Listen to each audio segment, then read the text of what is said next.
Hey guys, Chris from the Ultimate Recycler. Welcome back to the channel and welcome to a great cleanup video. Following on from the great backyard cleanup, or the great cleanup where we had to move shops and I had a deadline. We had 60 days till settlement date. We counted it right down. It came right down to the wire, but we did it. And a few of you joked that the next series will be the great backyard cleanup at home. Well, I'm kind of going to do that. And there's a little bit of a deadline. Now, it's a little bit different this time in that the deadline is next Wednesday. And that is because I'm now booked in for shoulder surgery. And I'll give you a bit of a report on that perhaps in another video. I'm going to do an update video because I've just reached 10,000 subs. So yay. But I'll do an update video for that shortly. This video is going to be, I'm not even going to call them parts. I'm just going to do a series of videos on getting this yard ready before next Wednesday, because recovery from shoulder surgery is a long, slow process. I'm going to have my arm in a sling for about 6 weeks. The physio and ongoing rest and recovery is going to take anything up to 6 months. So I'm going to be out of table tennis and all my other activities for a long time. I probably won't be able to do much scrapping, and I won't be able to do much moving around here. And both Kristen and myself don't want this place to look like a tip. So I'm going to go flat out and I'll do a few videos of my processes for cleaning up the yard, some decisions I'm going to make, which some of them will be tough calls, and I'll explain my logic, and we'll try and just neaten the yard up, neaten the carport up. I'm not so worried about the storage shed because that can stay full. I'll try and get some unboxing videos happening when I can. Christine's keeping an eye on me because she knows that this great yard cleanup here has to happen. So yes, that's what I'm going to do. A little bit of a mini cleanup series.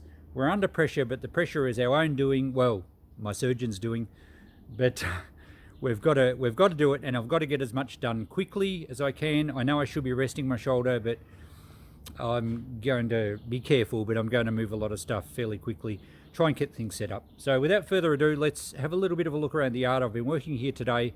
I'm going to do another scrap run Friday. It's now Wednesday. We just did our last run yesterday, which you'll probably see by the time you see this. So I'll show you what I'm loading, what I'm going to take down. We will probably call in, well, I think we will call into e-waste bins and drop off some e-waste. I don't know if I can film there. He's notoriously shy in front of the camera, I believe. First time I'm going to meet him, so we'll have a chat, and we might do a bit of a collaboration video perhaps down the track if he's agreeable. But anyway, I'll show you what I've been doing today. Now, I filmed all these spots just recently for an episode I think I called What Happened to All the Stuff from the Shop. And this is the carport, and it looks an awful mess. I'm going to have to, it's not going to be clean. I don't have time to get it totally clean, but I am going to process as much as I can. I'm going to try and market a bit of stuff fairly cheaply. I've made a decision on these plugs here. I was saving a lot of these plugs, and I know some scrappers pull the pins out, and even some of the UK scrappers I think do a plug soup. But for the amount of brass I'm going to get out of them, I'm just going to take all them to the transfer station. It gets rid of them all, and if I want to do a video on saving the brass out of these down the track, it's not hard to find more plugs. Excuse me, Coco's annoyed that I'm not talking to her. What's up, Coco? Let's go down the back. Maybe she won't bark if I walk with her down the back. Alright, so there's some things like the plugs that I'm just basically going to say, you know what, I'm not going to save these any longer. I can always collect them in the future. And she wants me to throw the ball. Along those lines, down the backyard here, I have a lot of lawnmowers. Now, all the ones you saw in the previous series have gone for scrap. We sold all the ones for Cast Alley in Melbourne. They paid okay, but I'm not going to save them anymore.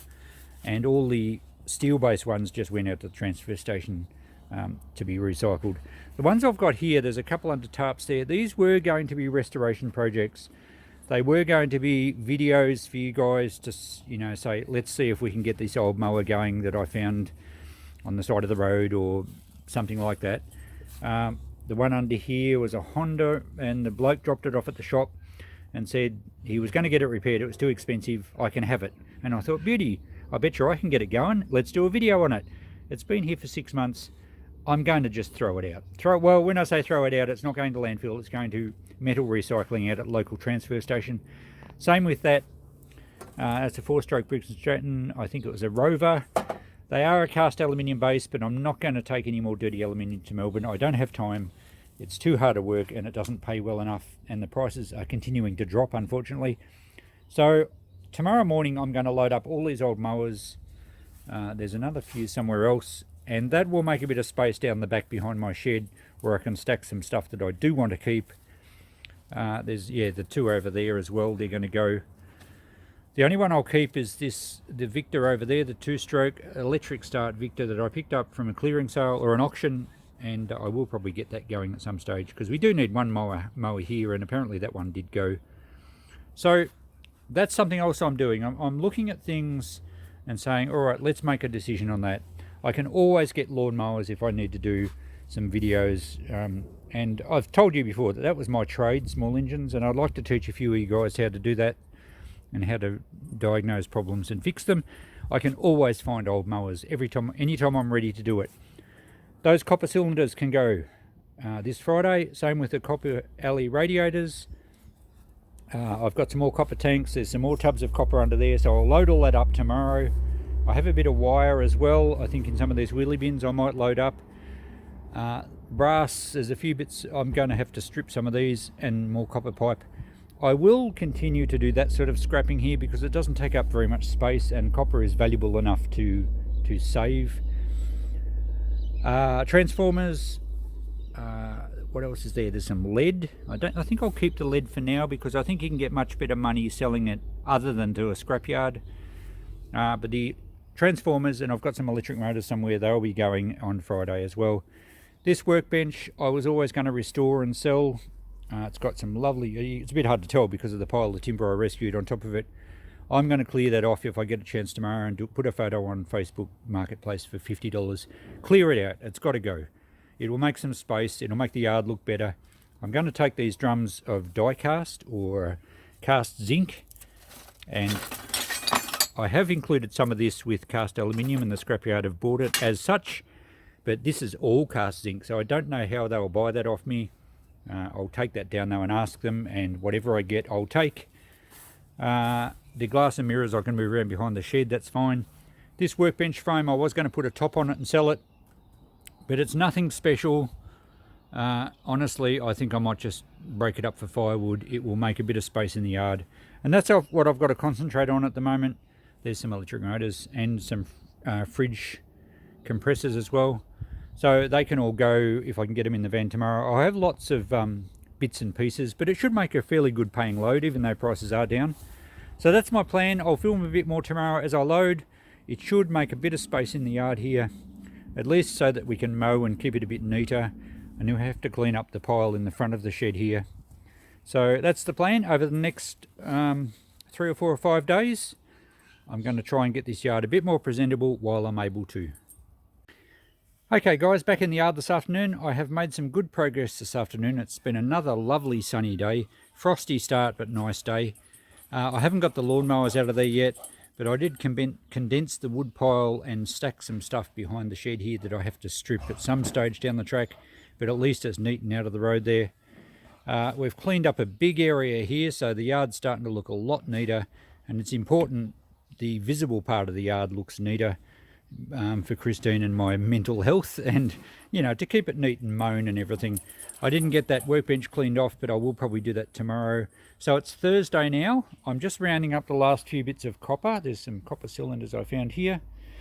I'm not taking any wire this trip, and I'm not taking the radiators because I think I'll do another trip on the Monday. So you guys that like scrap runs are going to be spoilt. So tomorrow morning, Friday morning, we're off to the yard. I'll show you what I have loaded. There's still a bit of stuff out the front here to clean up, but when I get back tomorrow afternoon, I might do a bit more here. And because we've now got one shop for the two of us, over the weekend I can come home in the afternoons. I think the weather's supposed to be okay, and keep going here. I'm pretty exhausted. I've been moving a lot today. I haven't been resting my shoulder. I've just got to do it, get it organised. And once I have the surgery, I'm going to be very careful, and I am going to rest it properly so that I have a good recovery. But just at the moment, painkillers are my friend. I need to get stuff done. Right, so we've moved a fair bit of stuff out of the carport here. As I said, radiators are going probably on Monday, but I've picked up all the copper cylinders. Oh, Coco's going to bark at me again. Anyway, hopefully you can put up with her. Here's all the copper I've got to load. It'll all go as, I think, domestic copper.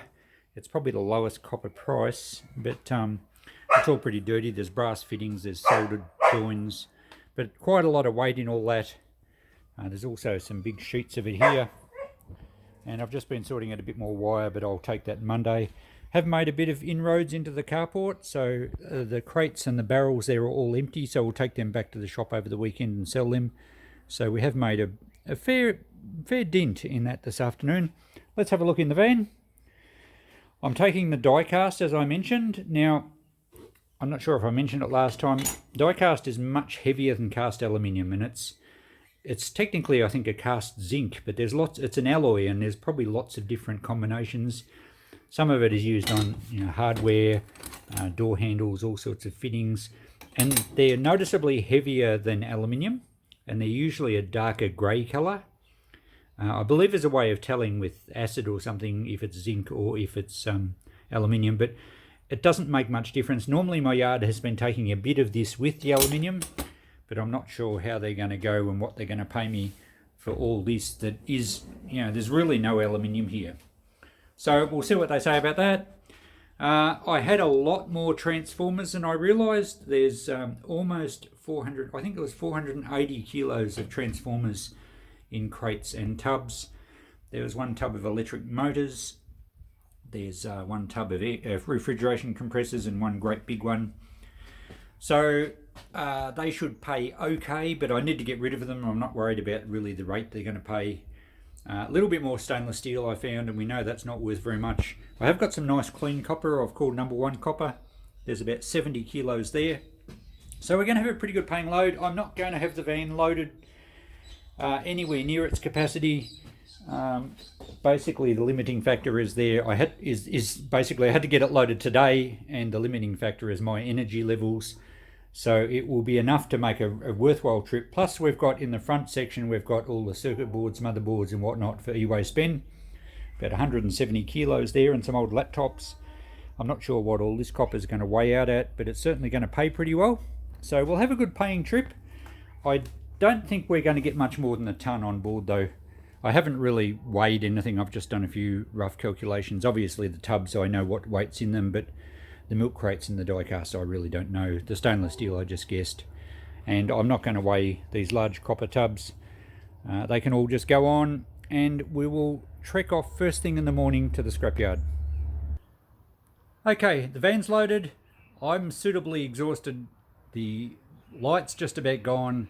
I'm getting hungry. So we'll call this a day, and we'll call this the finish of this episode. The next episode on this mini great cleanup will be tomorrow, and that will be our trip to the scrapyard, and we'll go around and see e-waste bin. We'll catch you then. Bye for now.